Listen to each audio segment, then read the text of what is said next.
नमस्कार दोस्तों, आप देख रहे हैं द लोकनीति। मैं हूं विवेक और आज हमारे साथ जो शख्स बैठे हैं वो हैं हमारे हेमंत कुशवाहा जी, जो द लोकनीति के सोशल मीडिया मैनेजर भी हैं और ट्विटर फेसबुक पर काफ़ी पैनी नज़र रखते हैं। और आज इनसे हम जानने की कोशिश करेंगे मध्य प्रदेश की अभी जो हालिया राजनीतिक घटनाक्रम चल रहा है उसको लेकर, चाहे वो सिंधिया से जुड़े मामले हों, दिग्विजय सिंह से जुड़े मामले हों या स्वयं मुख्यमंत्री कमलनाथ से जुड़े मामले हों। सबसे पहले तो हेमंत जी, आज का जो सबसे महत्वपूर्ण और सबसे मुख्य मामला है वो है सिंधिया जी, क्योंकि पहले तो उनको राज्यसभा जाने की जो अड़चनें चल रही हैं वो, और फिर एमपी पीसीसी चीफ की ये जो लड़ाई है, मैं तो इसे लड़ाई मतलब कहा इसलिए जा रहा है क्योंकि उठापटक बहुत है। इसको किस तरह से आप देखते हैं? देखिए क्या है, राज्यसभा की ये 2 सीटें हैं, ये तो मतलब अब फिक्स हो गई हैं। जो जैसे लोग कह रहे हैं कि प्रियंका गांधी का आना, ये सब अटकलें हैं, क्योंकि कांग्रेस के पास और भी राज्य हैं जहाँ से प्रियंका गांधी को राज्यसभा भेजा जा सकता है। और जो 2 सीटें हैं वो फिक्स हैं, या तो राजा साहब या महाराजा साहब। ये तो जाएंगे, राजा साहब या महाराजा साहब, ये तो जाएंगे ही। क्योंकि सिंधिया जी जिस तरीके से आंदोलन कर रहे हैं या जिस तरीके से अपने समर्थकों के बीच जा रहे हैं, वो अपनी सीट फिक्स कर चुके हैं। अच्छा। और प्रियंका गांधी को भेजने वाली बात जो चल रही है वो छत्तीसगढ़ से भी जा सकती हैं, वो राजस्थान से भी जा सकती हैं। कोई तीनों जगह आपकी सरकार है, कहीं से भी भेज दीजिए, किसी से कहीं से भी जा सकती हैं। लेकिन आपको ऐसा नहीं लग रहा कि अभी जो 2-3 दिन से घटनाक्रम चल रहा है, जैसे कल हमने जो कांग्रेस के मंत्री हैं उनके बयान सुने, उसमें सभी एक सुर में बोल रहे हैं कि प्रियंका जी हमारी पार्टी की बहुत ही कद्दावर नेता हैं, वो अगर मध्य प्रदेश से जाती हैं तो हमारे लिए सौभाग्य की बात है। तो क्या सिंधिया का पत्ता मध्य प्रदेश से राज्यसभा में भी कट जाएगा? देखिए क्या है, प्रियंका गांधी कांग्रेस की एक बड़ी नेता हैं और एक बड़ा चेहरा है, तो ऐसा कोई भी नेता या मंत्री कांग्रेस का नहीं कह सकता कि वो हमारे इधर से ना जाएं। वो यही कह सकते हैं कि हमारे इधर से जाएं, वो बिल्कुल हमारे लिए सौभाग्य की बात है। एमपी से अगर वो जाएंगी तो एमपी के कार्यकर्ताओं को एक मनोबल बढ़ेगा, या राजस्थान से जाएंगी तो राजस्थान के कार्यकर्ताओं का मनोबल बढ़ेगा। तो ऐसा कहना हर नेता की अपनी मजबूरी है, नैतिक जिम्मेदारी कह लो या मजबूरी कह लो, कुछ भी कह लो आप। चलिए, तो हेमंत जी ने जैसा कि बताया कि भाई मध्य प्रदेश ही नहीं बल्कि छत्तीसगढ़ और कांग्रेस के नेता भी इस बात को ही स्वीकार करेंगे और यही कहेंगे कि भाई प्रियंका गांधी हमारे यहाँ से जाएं। और इंदिरा की छवि दिखती है।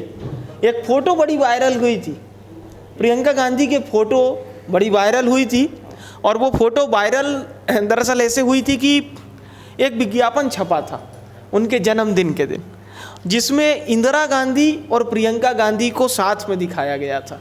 उस पर थोड़ा सा कुछ टिप्पणी याद है कुछ? देखिए क्या होता है कि हर पार्टी में कुछ अति उत्सुक लोग भी होते हैं जिनको हाई कमान में अपनी पैठ बनाना होती है।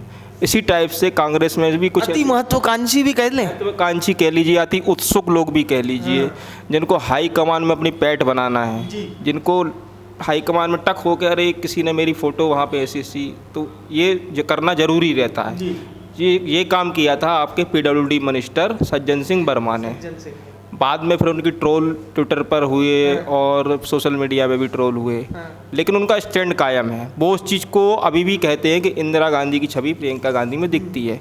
ये एक मतलब कि भक्ति भाव कह लें इसको, ये प्रेम भाव कह लीजिए, अवसरवाद के लिए, इसको कुछ भी कह सकते हैं, स्वामी भक्ति भी कह सकते हैं। बढ़ते हैं आज की, और आज ही की नहीं बल्कि अभी तक की दूसरी बड़ी खबर के तरफ। मध्य प्रदेश की राजनीति में इन दिनों एक नया राग छाया हुआ है। अब ये राग क्या है?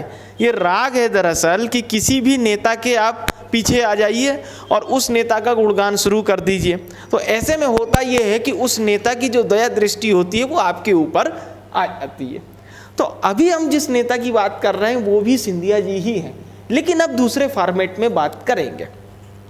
तो दबी जुबान में मध्य प्रदेश के जो मंत्री हैं वो यही कहते हैं कि भाई सिंधिया जो है बड़े नेता हैं, सड़क पर वो उतरेंगे तो अकेले नहीं उतरेंगे। इसी संबंध में आज प्रद्युमन सिंह तोमर को मैं सुन रहा था, तो उन्होंने कहा कि सिंधिया जी इतने बड़े नेता हैं कि जब अगर वो उतरेंगे तो सारे मंत्री उतर जाएंगे सड़क पे। ये हालांकि प्रद्युमन सिंह तोमर इससे पहले भी सिंधिया के समर्थन में कई सारे बयान दे चुके हैं और अपना जो है बहुत आराध्य बताते हैं अपना, तो इस पर क्या समझ में आया, सोशल मीडिया से क्या इससे निकाल कर लाया? देखिए, सिंधिया जी चुनाव से पहले हर समय उन्होंने कोशिश की है कि सारी राजनीति वो सड़क पर ही करेंगे। जैसे उनने सत्याग्रह किया था, उसके बाद बैलगाड़ी पर किसानों के लिए एक यात्रा निकाली थी।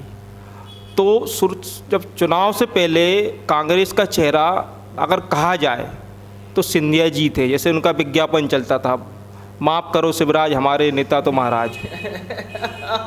तो इस टाइप से, और इसका उल्टा आया था कि माफ़ करो महाराज हमारे नेता शिवराज। तो ये बीजेपी वालों का था। ये बीजेपी वालों का था। तो सिंधिया जी की छवि जो बनी है मध्य प्रदेश के अंदर, तो वो तो शुरू से ही जुझारू नेता की बनी है। वही कमलनाथ जी ने कहा है कि उनको उतरना है उतर जाएं, वो भी हमारे नेता हैं और कमलनाथ जी भी हमारे नेता हैं। अब इस तरीके के बयान तो दिग्विजय सिंह भी एक समय दे चुके हैं। जब सरकार कहीं इस जगह पर फंसती है तो पार्टी के भीतर ऐसे लोगों को आगे खड़ा किया जाता है जिससे कि सरकार का, पब्लिक का ध्यान इन बयानों पर मुड़ जाए और मुख्य मुद्दे हवा हो जाएं। अभी हमारे ऊपर अतिथि विद्वान कह लें या कर्ज माफ़ी कह लें, अतिथि शिक्षक, कर्ज माफ़ी, बहुत मामले हैं। अब क्या हुआ है, अब ये आपको केवल सिंधिया जी और कमलनाथ दो नाम आपको पूरी मध्य प्रदेश में सुनाई दे रहे हैं। आप मुख्य मुद्दों से भटक चुके हैं। मेन मीडिया स्ट्रीम इन्हीं दोनों की लड़ाई को दिखा रहा है, क्योंकि मेन मीडिया को उससे फ़ायदा है ना।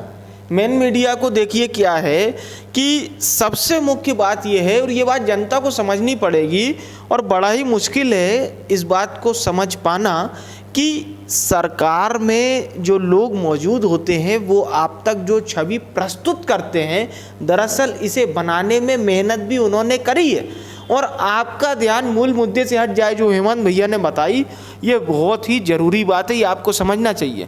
और क्या सर बताएंगे आप दर्शकों को? देखिए, जैसे कि आपने देखा होगा जब मोदी सरकार कहीं फंसती है तो नितिन गडकरी नागपुर में कुछ बयान दे देते हैं कि हमारी सरकार की मंशा ठीक नहीं थी या हमारे पास करने की क्षमता नहीं है। तो क्या होता है, जो मोदी विरोधी होते हैं वो गडकरी जी के संग खड़े हो जाते हैं। तो गडकरी को आत्ममंथन हो रहा है, तो फिर वो क्या होता है, मोदी विरोधी या कह लें या जनता कह लें, उनकी आत्मचिंतन उनके संग खड़ा हो जाता है और वो मोदी विरोध से हट जाते हैं। तो सरकार के ऊपर जो निगाहें गड़ी होती है वो सीधी हट के डाइवर्ट होकर नितिन गडकरी पर चली जाती हैं। तो ये एक टैक्टिक्स होती है, ये चलती रहती है राजनीतिक पार्टियों में कि मुख्य मुद्दों से ध्यान भटकाने के लिए क्या किया जाए, मूल मुद्दों से आपका ध्यान भटक जाए, इसके लिए ये पूरी चीज़ें की जाती है। बहरहाल ये बात जनता को समझनी पड़ेगी कि उसके मूल मुद्दे क्या हैं और जिन मूल मुद्दों के लिए वो लड़ती है, जिन मूल मुद्दों के लिए वो चुनाव के जरिए अपने नेता को वोट देती है, वो नेता उसकी मांगों को कितना पूरा करता है या इसी तरह की राजनीति उस पर थोपी जाती है जिसका गुणगान मीडिया कर रही है। ये बात आपको समझनी पड़ेगी। बहरहाल बढ़ते हैं अगली खबर की तरफ।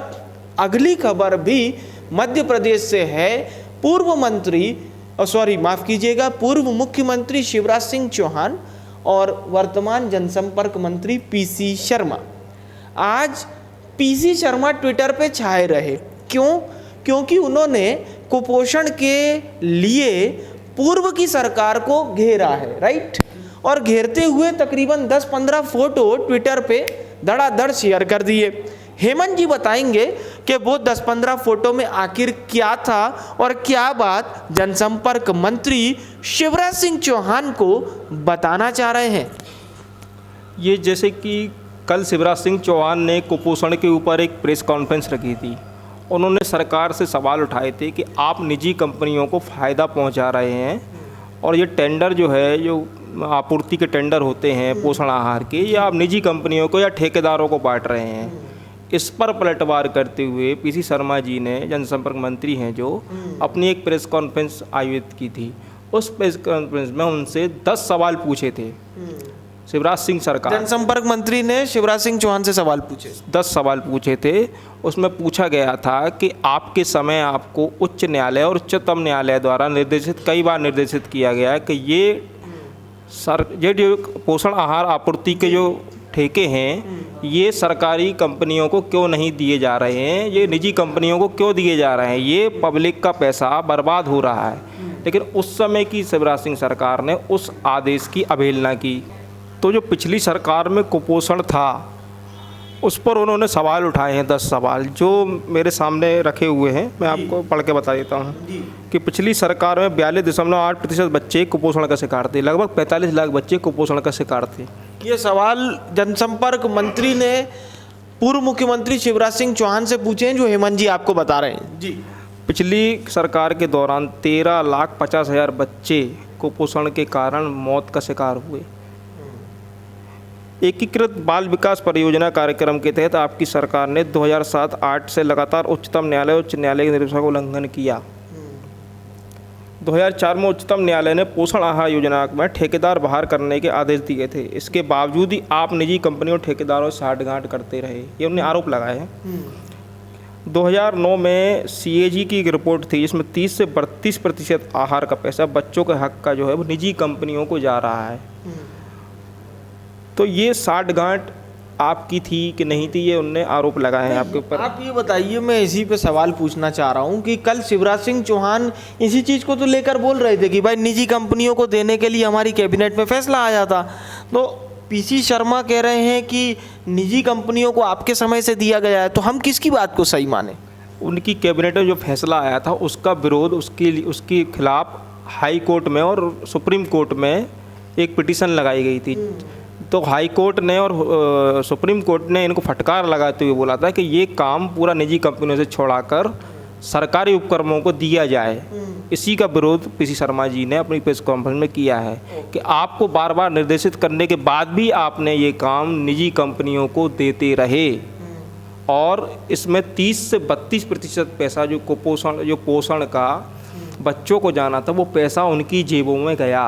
ओके, तो ये पूरा मामला समझ में आया हमें, जिस पर जनसंपर्क मंत्री ने पूर्व मुख्यमंत्री को घेरा। सिंधिया जी पर आपने पूरा का पूरा सेगमेंट समझा, किस तरह की उनकी ताजपोशी के, क्या बोला जाएगा इसको, रोड़े बोला जाएगा क्या? नहीं, सिंधिया जी तो देखिए ऐसा है कि उन्होंने कभी खुलकर जाहिर नहीं किया ना मुझे मुख्यमंत्री बनना है या प्रदेश अध्यक्ष बनना है, और कभी भी कांग्रेस के किसी और नेता ने भी नहीं बोला है। मेरी जानकारी के अनुसार कांग्रेस में इस बार बड़ा फेरबदल होगा, किसी युवा चेहरे को प्रदेश अध्यक्ष बनाया जाए। जीतू पटवारी हैं और आपके ओमकार सिंह मरकाम का नाम भी चल रहा है। इसमें आदिवासी नेता के तौर पे उमंग सिंघार का, बाला बच्चन का नाम चल रहा था। नहीं, बाला बच्चन जी का नाम नहीं है, उमंग सिंह सिंघार का नाम चल रहा है क्योंकि वह भी दिग्विजय सिंह का विरोध कर चुके नेता के तौर पे उनकी भी एक पहचान है। और युवा चेहरा कांग्रेस को चाहिए क्योंकि 49 साल के BD शर्मा को अध्यक्ष बनाया है, तो कम से कम 47, 48, 45 का तो कांग्रेस अध्यक्ष बनाई। भाजपा तो कह रही है युवा चेहरा है BD शर्मा। अब 49 साल का चेहरा युवा होता है तो फिर भगवान जाने 49 साल का चेहरा युवा कैसे हो सकता है। चलिए, तो जैसा कि आपने समझा और जाना जो ज्योतिरादित्य सिंधिया की समय केमिस्ट्री चल रही है मध्य प्रदेश में राजनीति को लेकर, और जिस तरह से राजनीति इस समय बदलाव के तौर पर चल रही है उसको लेकर आज हमारे सोशल मीडिया एक्टिविस्ट और सोशल मीडिया मैनेजर जो आपसे रूबरू होंगे रोज और प्रदेश की बड़ी घटनाओं का एनालिसिस करेंगे मेरे साथ, और इनसे आप सवाल भी पूछ सकते हैं। आप अपनी ट्विटर ID यहाँ पर मेंशन कर दीजिए ताकि लोग आपको सर्च कर सकें, फॉलो कर सकें और जान सकें। और हम आपको बता दें कि इनकी जो वो है सक्रियता है वो फेसबुक और ट्विटर दोनों जगह आपको मिलेगी। जी, मेरा फेसबुक पर हिंदी में अकाउंट है हेमंत कुशवाहा और ट्विटर पर अकाउंट है @kush_BDS।